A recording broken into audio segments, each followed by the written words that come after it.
A very good evening. Excellent evening, everyone. How do you feel? Did you feel a little tired this earlier today? Yes. Yeah, I also felt a little tired. But now it's much better. So I didn't give a talk, like a proper talk today, although I was speaking a lot when we were studying, figuring out the equanimity, the joy and love.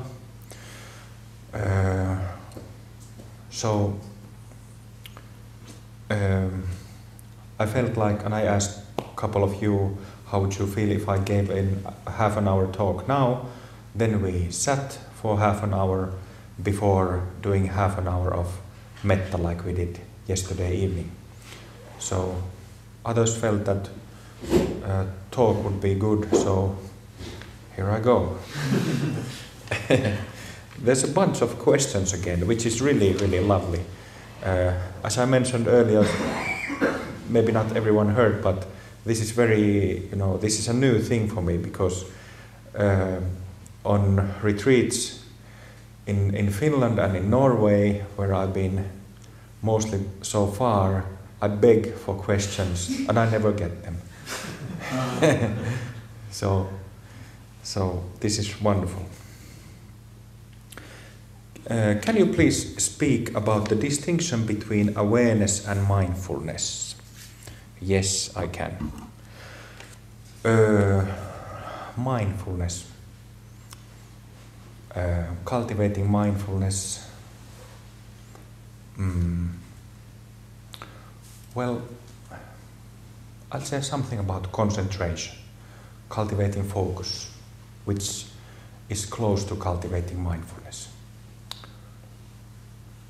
It depends on the system, on the training system, whether that actually means the same thing, exactly the same thing, that cultivating mindfulness means cultivating focus in whatever situation you're in. So, as you know, as you probably know, a lot of meditation training, mind training systems start from concentration practices. And when we're talking about Buddhism, it's usually following the breath in the gut, perhaps counting the breath, the natural flow of the breath with numbers in one's mind, or just following the breath, feeling the breath flow, coming in, coming out, and just staying with it, or following the breath here, in the bridge of the nose. That's what mostly Theravada practitioners do. They follow the breath here at the bridge of the nose. And what of course happens is that you get distracted all the time.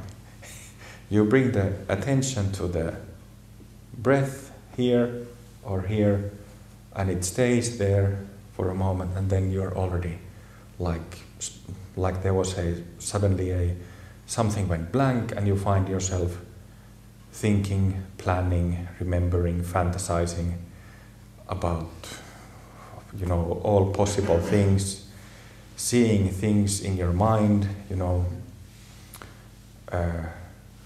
completely entangled in your own stuff, and then you remember, oh god damn, like I've been dreaming 5 seconds, 10 seconds, half a minute, several minutes, and I'm supposed to follow the breath.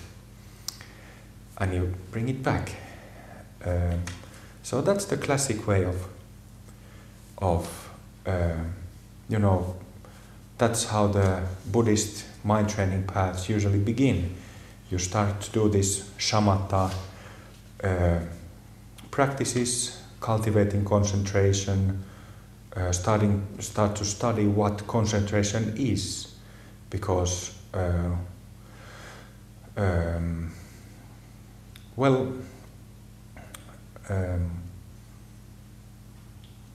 I've noticed this. The mother of my ex-wife, my first wife, she used to knit, and she was very focused when she was doing that. I mean, she would start knitting, and you know, all of a sudden come back to her surroundings 2-3 hours later. So we have these, you know, all these hobbies and whatever we, you know, if we practice some art, painting or carving wood or something, this element of concentration is there. But as such, as in meditation traditions, we don't have a like culture for cultivating concentration and mindfulness, but it happens. There was something I meant to say about that knitting thing. Yeah. So my ex-mother-in-law, she is very keen in knitting and has a long history in Hatha Yoga. But when she started meditating, no, it just constantly getting distracted, and although being very sincere, it just didn't really work for her. But when she started knitting, you know, her enthusiasm was there, so it did the trick. You know, she went easily through concentration, transcending the barriers of time and place. You know, coming to herself 2-3 hours later. The same happens to my mother, who's not, you know, spiritually inclined at all. She's a handcrafts worker, has been all her life. So she has told me that often when she goes to work at 8 o'clock in the morning, then it happens sometimes that 12 hours later she comes to herself, realizes she hasn't eaten anything, has done a lot of work, and you know, such things happen. Yes, but mindfulness, concentration. So this kind of starting to you know, realizing that the mind can be concentrated, can be kept on something, can be trained to keep on something, one thing at a time, is a big thing in Buddhism. And the way how it's, I remember back in the Zen days, the Zen training is that then you take that form of that concentration, that cultivation into your working. You know, it's called samu in Zen tradition, working. And whatever you do, you take it with you through your body. So you feel the body, you are mindful of the body, you are mindful what you're doing in each moment to moment, whatever you're doing. And that's the training. Also, it's important to mention about mindfulness that there are two parameters in cultivating concentration. The other one is concentration, training in one-pointedness, training your will, and the other one is relaxation. It's like X and Y axis. So if we have too much concentration and no relaxation, the relaxation suffers, you will very easily get worn out and tired. It's like there is this old classic Buddhist parable of tuning the guitar. You can, when you're tuning it, if it gets the string gets too tight, it will snap. On the other hand, if it's too loose, it won't play. And the same thing, if there's too much relaxation and too little concentration, you know, you're getting distracted all the time. I mentioned, I don't remember, was it yesterday or day before, but this mother and child thing, awareness and concentration. Actually, I've written it in my own notes. which I don't have with me now because it's on the computer, but that was one thing I wanted you to write down, that when we have been speaking of equanimity and Rigpa, which is Tibetan word for awareness. So in Dzogchen teachings they speak about this mother awareness, mother Rigpa, literally means mother knowing, and child Rigpa, child knowing. So this mother means just being like this.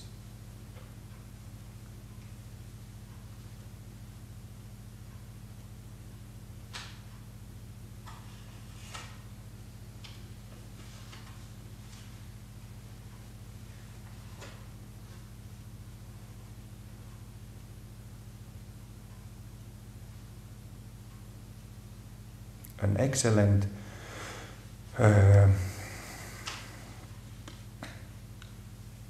analogy of it is, I was mentioning this to someone today, is when you have helium balloon.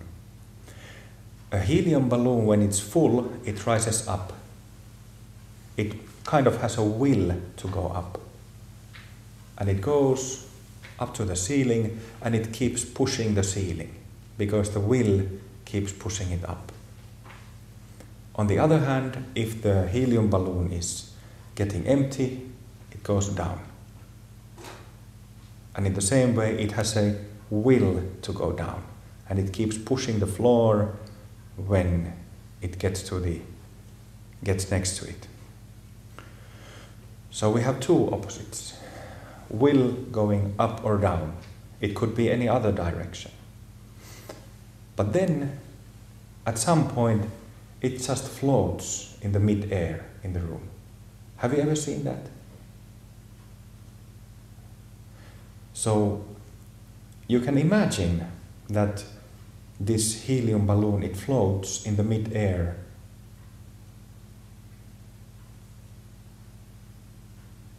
It has no will or desire to go up or down or left or right or front or back. It just stays. That's the mother awareness. That's awareness.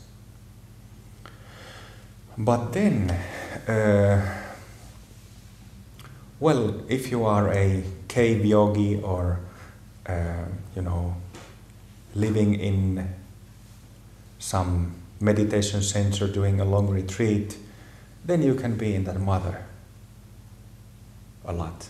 If you're doing a retreat and you can access that, it's clear to you, this mother, this equanimity, you can just rest in that. But then there is the child, this child knowing, child Rigpa, which means that it refers to this mindfulness aspect, concentration, intention, which means that this ultimate, we have been talking about three bodies: awareness, energy body, which is the same as mind, and physical body. So when this mother awareness is brought into this relative condition of our mind and mind action, doing something purposefully, willing something purposefully, and acting through the body, then it becomes the child. The mother and child are combined. Are you following my example? This is important to understand.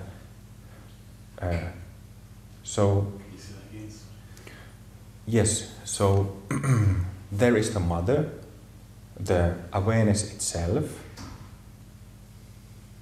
that when it comes, the ultimate nature of ours, that takes the form of attention and intention, action, and it's called Mother and Child in Dzogchen teachings. So traditionally,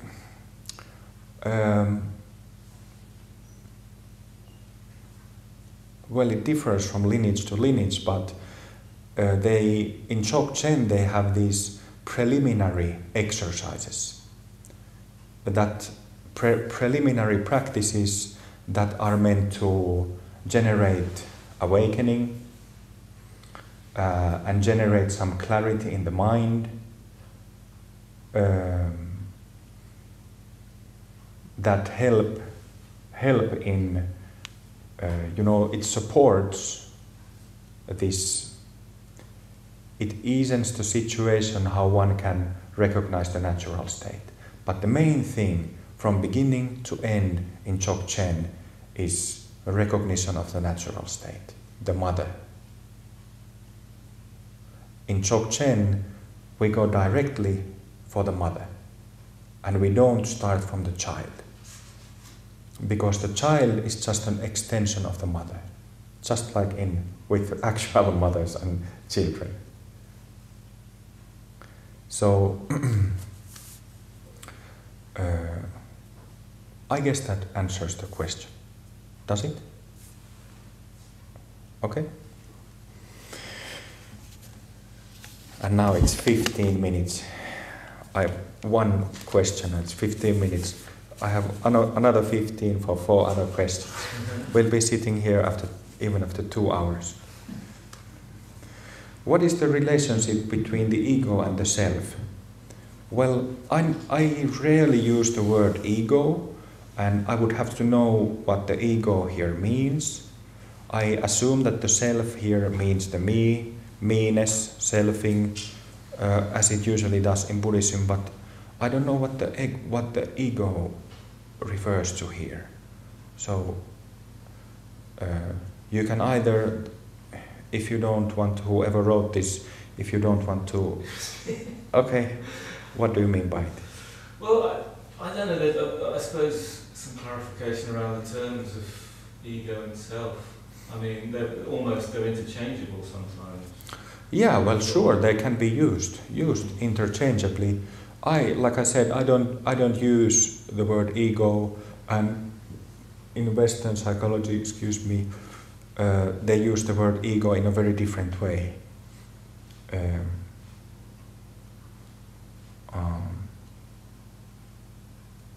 So what is the relationship? From my point of view, those two can be synonyms. So that was 20 seconds. If I get a lot of twitching during meditation, should I do more Rushen? Sure, why not? And as I usually say, to save the physical twitching, moving, this Rushen stuff, if it happens, I usually say that save it for Rushen sessions. Because sitting practices are for other purpose. But having said that, don't force it. If it comes, just let it come. But kind of leave it for later. Another 20 seconds. How do we take this practice into daily life? Wife/husband, work, family, and so on. How do we take this practice into daily life? Yes, this is something that I was going to mention already when speaking about, I mentioned this principle of Dzogchen that first to the natural state. And if that is too hard, if you can't do it, some people can, but if you can do it, I couldn't do it. I couldn't just, my whole path it wouldn't work with just meditating a natural state from the beginning. I've had to do, 14 years of sutra practices and tantra practices to get to the point now when it's, pretty much effortless, the natural state. And that's how it is for most people. But there are those who also can really, are Dzogchen practitioners from the beginning. But this is very rare. Such people are rare. So, how do we take this practice into daily life? Well, if you are one of those who can meditate the natural state from the beginning, you don't need anything else. But if you aren't, as I mentioned, couple of years of Guru Mantras in activities, that's what I did. Then daily sitting, once, twice, 3 times, whatever suits your daily schedule, daily life, at least once, of course. And the time would be everything more than 30 minutes. But the main thing with tantrics is, of course, mantras that one has received an empowerment for. So repetition of those mantras. In Open Heart we have Guru Rinpoche's mantra. We have a whole bunch of mantras. So we have Namo Guru Rinpoche, we have Namo Yeshe Tsogyal, then we have all the mantras for the deities one by one. We have Om Mani Padme Hum, the classic. We have the refuge can be used as a mantra. The Song of the Vajra can be used as a mantra. Prayer for supreme enlightenment can be used as a mantra. What else? So we have a lot of options. Or we have Avam, of course, for mantras. Choose whatever you feel, what feels best for you, and just repeat it. So mantra repetition is big in Tantric Buddhism. When you see monks in Tantric monks, Tibetan Buddhist monks, they always have a mala and they do this.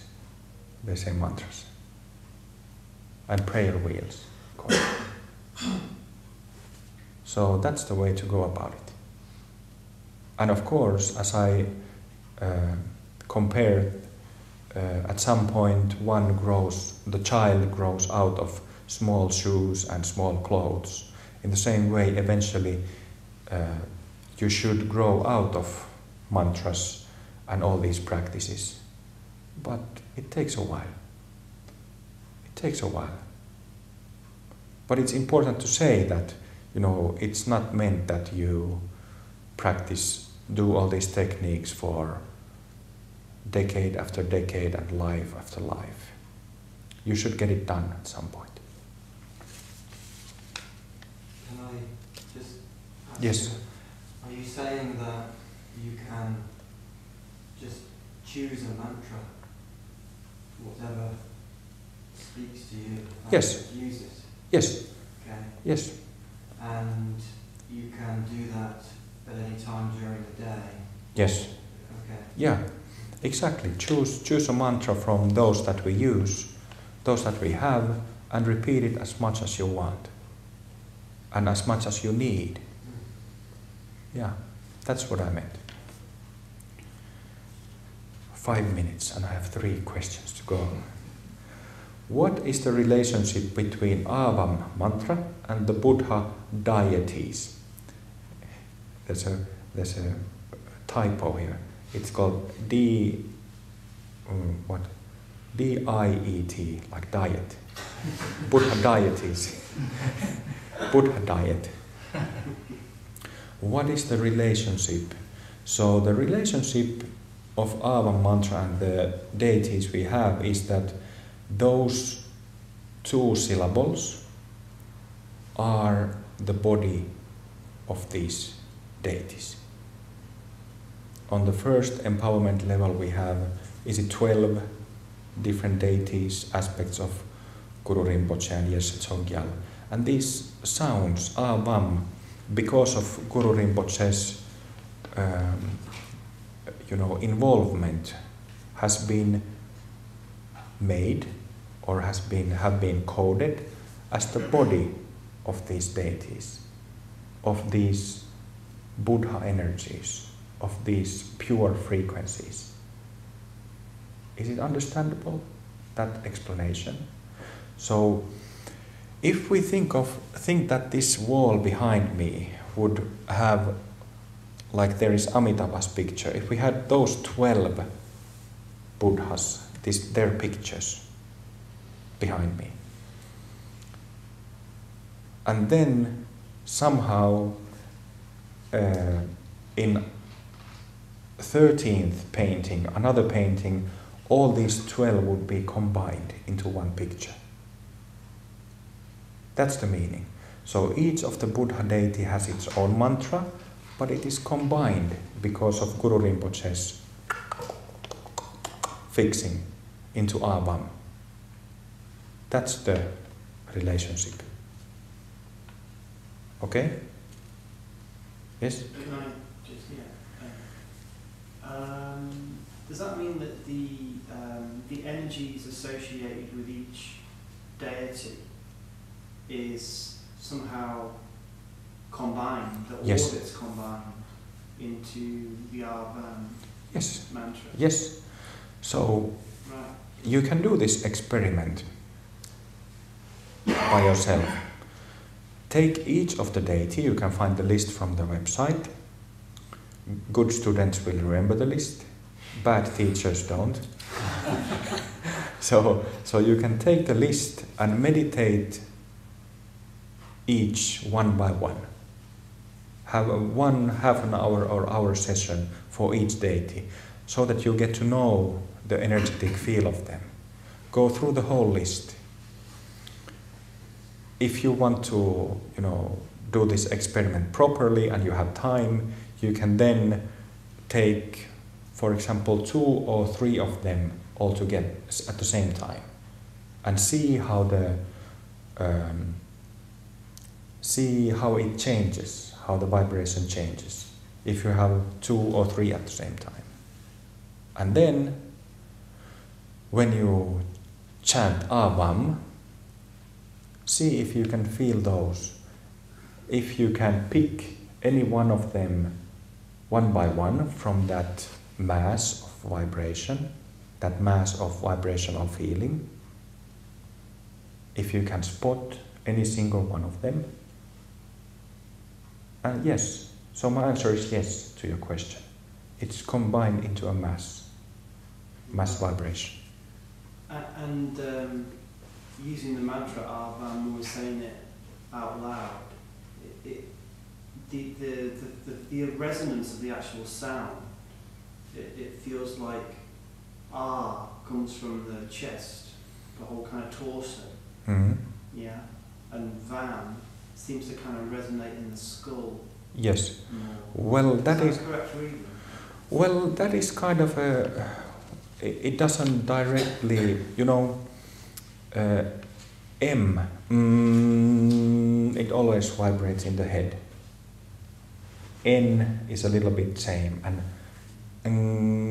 is also a little bit same. NG, hung. But that's like you are talking about this bone vibration, which is not the same thing. It's related, but it's not the same thing. If I'm speaking of, for example, White Tara, that is one of the deities, or Avalokiteshvara, the Buddha of compassion, that is also there. You are not talking about exactly the same thing. So this bone vibration, where you can feel it in the body, is related, but it's not the same as the the subtle vibration of the mantras. And actually, I have a very good friend who is excellent. He's an Indian man who has lived in the US for 30 years. He was educated in mantra singing when he was a boy. He got this traditional Indian singing education as a child, And you were saying that feels here and vam mostly here. But a really good singer can make any sound vibrate anywhere in the body. They just change the way how they use the body as a what do you call it? In guitar you have the resonance box. Resonance box. The way how they use the body as a resonance box. Just a side note. So it came just on that the benefit of silently chanting the mantras, which would be during the day, how effective is that? Is it? Well, the chanting aloud makes it more concrete because it involves the physical body more. But and that's what I usually recommend for beginners, to chant aloud as much as possible. But then, of course, mental chanting has the same effect mentally. Yeah. Okay. Yeah, because you were saying there about using it during the day, when the question was asked about bringing the practice in during the day. Yeah. And I'm just thinking that if one's mind is wandering during the day or whatever, you're saying that just to engage in silent mantra. Yeah. So it's a good analogy that in your workplace or home, you can have the radio in the background, and you are doing something, and at some moments you're kind of actively listening to the radio at the same time, while at another moments you have to focus, hear what you're doing, and the radio is kind of in the background. But then after another moment you come back to the radio again. What did he say again? Oh, that's interesting. It's sort of like that, coming back to the mantra again and again.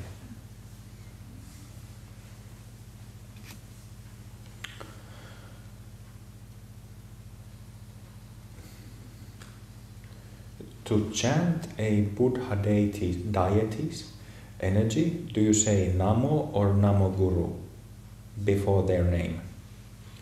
Can be either one, either option. So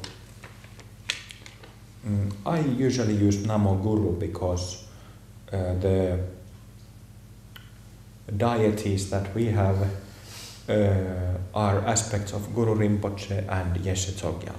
So Namo means, approaching with veneration and sincerity, and also means hello, hi, greeting. And Guru refers to the Guru, whether it's Guru Rinpoche or Yeshe Tsogyal. So I want to put it in there. So that's why I say Namo Guru. But it can be also Namo. Works too. Third question, why did you change some of the techniques in Tibetan Heart Yoga, referring to Nadi and Chakra techniques?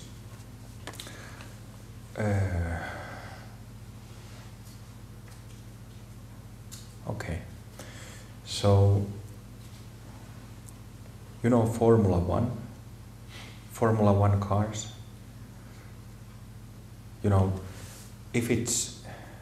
if it's in condition, if it's working, it already goes 400 kilometers an hour, or at least 300. I don't know if they go 400, but it goes very fast already. But even then, the mechanics are always, when it's there in the pit stop, the mechanics are trying to make it go a little bit faster on the curve or on the straight, or they're trying to make it better. That's why. Making it better integrated, better suited for the driver. It kind of sounds stupid, but for the competition, for the path, to better suit the practitioner in relation to the ultimate goal. this is done in making changes to techniques,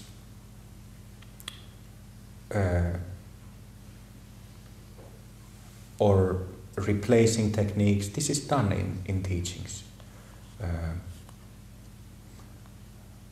So, like, it does happen in tantric teachings.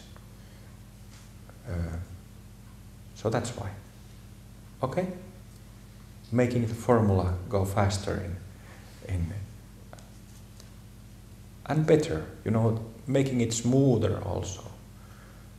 If it only shoots like a rocket, but you can't control it, that's a problem.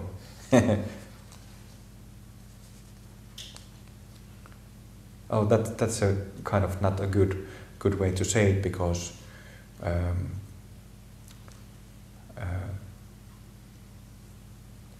in that sense it's not dangerous in that sense, but just making it smoother, making it work better. It kind of feels like there's a more continuous contact with awareness high above the head. Oh yes, that's a good point. Yeah. I'll say something about that.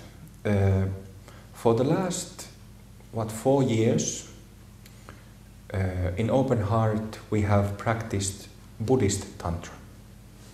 Before that we used to do Hindu Tantra, Kriya Yoga, Sundara Kriya Yoga, that I had learned partially from my teacher Sivakami, and partially from this great Hindu Mahasiddhas called Babaji, Tirumular, Agastya and Bogarnath,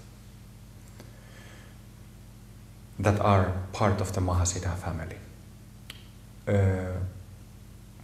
So in Kriya Yoga, the main thing, Kriya Yoga is a form of Kundalini Yoga. An alternative name for it is Kundalini Kriya Yoga. That, in the same way as Buddhist tantric practices, combine visualization, breathing, and mantras, and Guru Yoga as well. So, in Kriya Yoga, it's a revived teaching. Kriya Yoga practices were brought back after they had been lost over centuries by this master called Babaji, starting in the late 19th century in India. So what was revived with this Kriya Yoga teaching is the principle of the chakras above the head, and making connection with the highest centers, those Mahasiddha centers.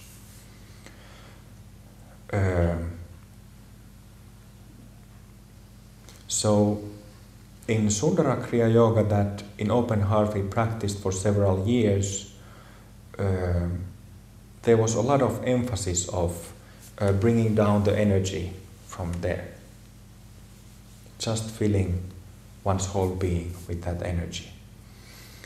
And it was great, and it is great, it still is. And then, as I mentioned, that about a decade ago, it was Babaji actually who told me that it is telling to me that it's your job to collect these bits and pieces of wisdom practices spread out in different traditions, different approaches, and put it together. So at one point it was just time to grow out, for Open Heart method to grow out from the, well, theory-wise, the Hindu yogas are very, very vague compared to Buddha Dharma. It just, I was just talking about this to somebody today over lunch, that they speak of self-realization, God realization, oneness, different samadhis, savikalpa samadhi, nirvikalpa samadhi, but there is no consensus at all what these terms refer to. It's quite, it's colorful. It's quite a mess of different concepts. So there was that. We didn't at the time back then when we did Kriya Yoga. We didn't have the view, the theory as clear as it is now. So that's why I felt like studying, getting back to Buddhism after having been several years from approaching it from the Hindu point of view, and also the mantras that we used back then were mostly Om based, Om energy based. So there were already several practitioners, myself included, who were kind of growing out of it. We needed something else. And in Hinduism, the subconscious and the substrate minds are not spoken about. So we kind of grew out from that area of the subconscious mind that the Om was addressing to, but we needed something else. We needed more. Still being, greatly samsaric beings, mostly samsaric beings. So that's how, me and my wife, we started getting instructions and teachings from Machik Labdron and Dampa Sangye, several other Mahasiddhas who are mostly known through the Buddhist tradition, Vajrayana Buddhism, and for about 2 or a bit over 2 years, Machik Labdron was our main guru. And then about a year ago, we switched from Machik to Guru Rinpoche because Guru Rinpoche was giving us teachings that were not only tantric but also Chokchen, which is the core. So Machik didn't, she did give some Chokchen pointers, but that's not her forte. Like I was saying that Padmasambhava is, he's a master of Tantra and Chokchen. So, what was the question again? What was I speaking about? You were talking about the revised Tibetan Heart Yoga in relationship to the fact that there's a more continuous connection with the higher Yes. The centers above the head. So these centers I've checked and studied quite a bit of different kinds of yogas and practices, and this is why I was actually saying in our last session, I was saying that the reason why we extend our attention up and down is because it can be done. We can access our Buddha nature by, with our attention, going beyond, piercing, breaking through this aura. The aura that actually is all the, energetic, karmic tendencies and habits stored in the aura, in our energy system. We can go beyond that. We can directly access those centers that are our Buddha nature. We can do that. But it's very rarely done in different, in any yogas in the world today. There are some lineages of Kriya Yoga that do it, some lineages of Kriya Yoga don't do it. Most other Hindu yogas don't know about these centers up above or below. And in Tantric Buddhism, there is practices called Powa, which means Powa are dying practices. In Powa, the main technique in all Powa practices for the time of death is how the mind stream is ejected, or the way how the technique for leaving the body at the moment of death, it happens that the mind is projected to the crown up to the high up to the space. They often use Amitabha Buddha as a support there, visualizing Amitabha over the head and kind of sending a stream of white light or bright light with A syllable or something to Amida, with the hope of being accepted to the Amitabha's Pure Land, Sukhavati. So they have that in Tibetan Buddhism, Tantric Buddhism, Poa, that does concern this space above the head. But as far as I know about Poa practices, the pedagogics and the general explanation is not as extensive and detailed as what we have. I remember Sivakami, my teacher, she was American. She was, many of you might not have heard of her, but she was when I got to know her, we never met physically because she didn't allow that.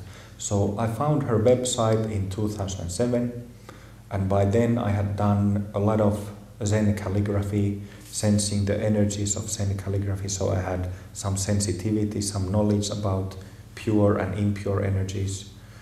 And I had already practiced Kriya Yoga for a while, so I had done Guru Yoga, and I got to this website and I felt this energy, this wonderful pure energy, coming from the website.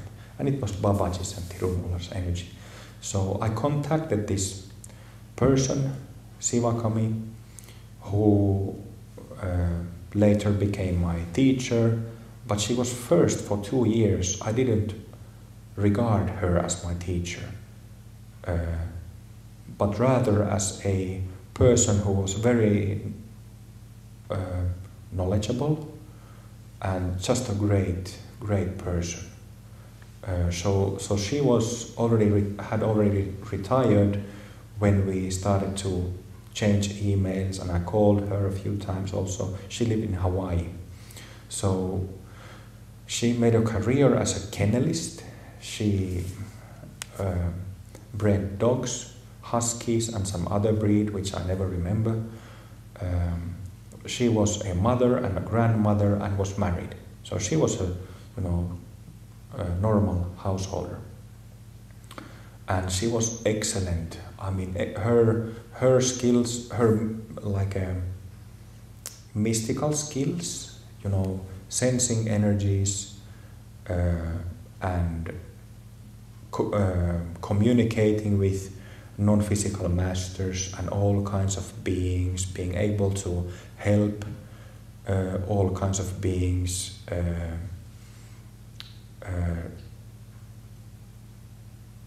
and sensing things from distance. She was really excellent in that.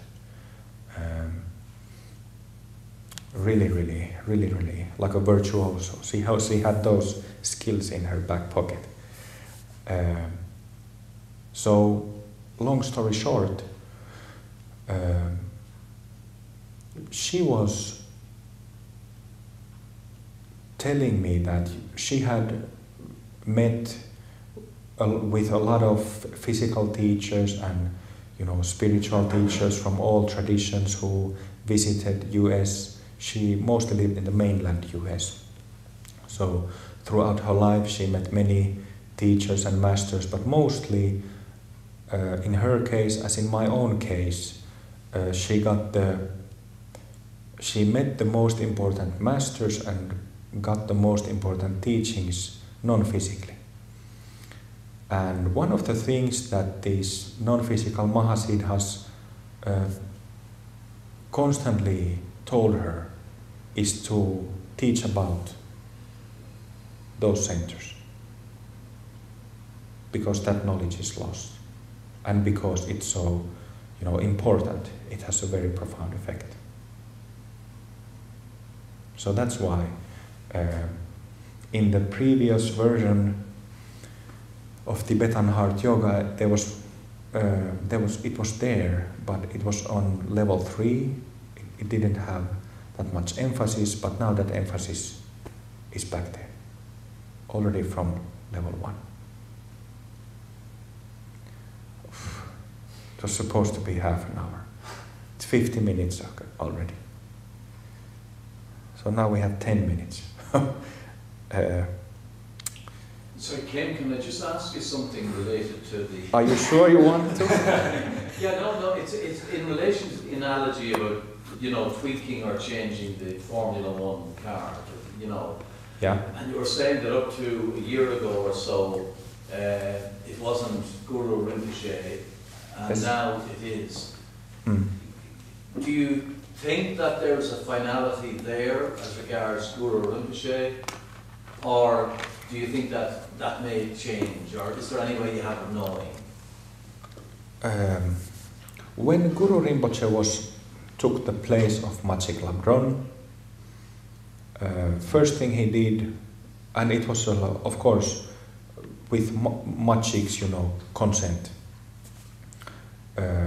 First thing he did was to tweak up the energies of the deities, put his settings, his stereo settings, so, figuratively speaking, instead of still having Machiks. And yes, when Guru Rinpoche took that post, I myself felt that, okay, this is, because we had Tirumular and Babaji before, Machik, then Machik Labdron, and now Guru Rinpoche. But with Guru Rinpoche, myself, I kind of felt that, okay, this is final. And it still feels that way now. But maybe I should add something that Guru Rinpoche, as I mentioned today, Guru Rinpoche is kind of a father figure. When we talk about fathers and mothers, mother is usually the soft and warm one, and father is the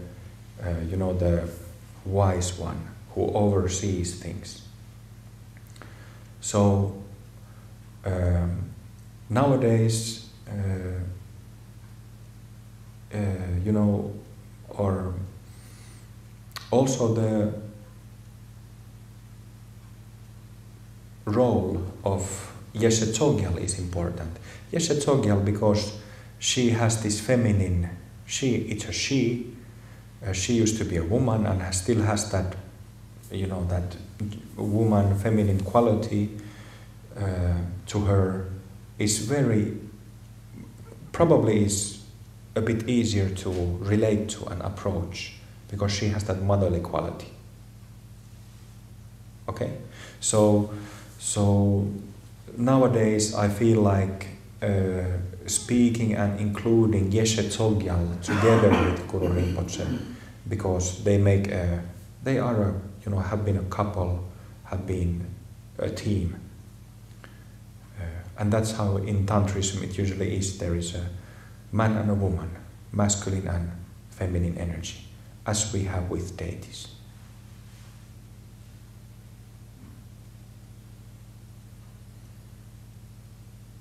So yes, Guru Rinpoche is the main master, but not the only master we have in Open Heart. There is this page in the website that tells about the Mahasiddha family that I've been referring to several times during this retreat. And the list that is now online at the moment, it's short. It's like 10 or 15 names, but the Mahasiddha family, which means a group of masters who have come to me and my wife to give support and to show to give support for Open Heart method and give a blessing and give encouragement for our work and for our practitioners, the name list is like altogether like 40 or 50 names. There is a whole bunch of Hindu Mahasiddhas, there's Jesus there, there's Lao Tzu from Taoism, and then there's a long list of Buddhist masters. Yeah, that's Mahasiddha family. So it's not a list of just random masters from all kinds of traditions. These are masters who have actually visited us in meditation and who have come to say that, I want to be part of this. Because it's the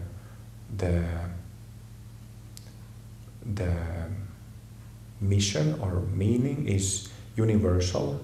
It's not only Buddhism for Buddhists, although, well, mostly we speak of Buddha Dharma, but it's also supposed to be universal, going beyond borders. Because what often happens is that when we start practicing Pemako Buddhism or Dharma Mind Buddhism or whatever Buddhism, then we become those kind of Buddhists. And as I said earlier, all methods can become blind to themselves. Also open heart. So that universality, honestly being smart about what we do and remembering the fact that we don't want to become followers. Of course, we become practitioners of some teaching and we follow that path, but we shouldn't become, we shouldn't just have outer show like this. Our primary Dharma, Buddha Dharma, is primarily meant for eradicating our confusion as human beings. It's not meant for becoming some sort of Buddhists with certain kind of clothes, with certain kind of names and rituals and so on. The first and foremost thing is eradicating our confusion. The Four Noble Truths, the first thing the Buddha said.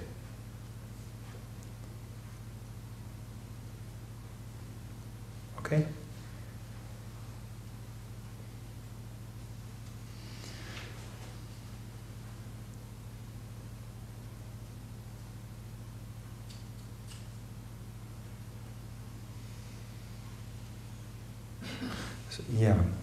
Sometimes people, I'm sure all of you have also sometimes thought of this, that if we had Jesus and Padmasambhava and Shakyamuni and Lao Tzu and Confucius and any masters around the table, would they, how would it be? Probably, great time among beings or persons who are not confused. They wouldn't be checking out their garbs and playing tug of war with doctrines and stuff like this.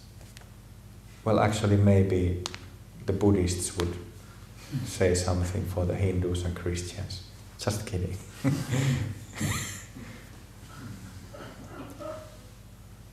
And the Hindus and Christians wouldn't listen. Oh man, I'm getting into trouble for saying that.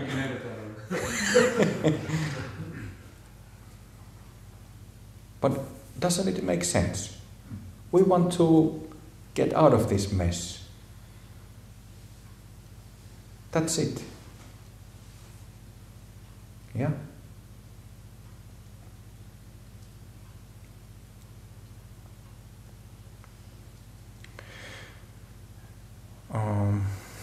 So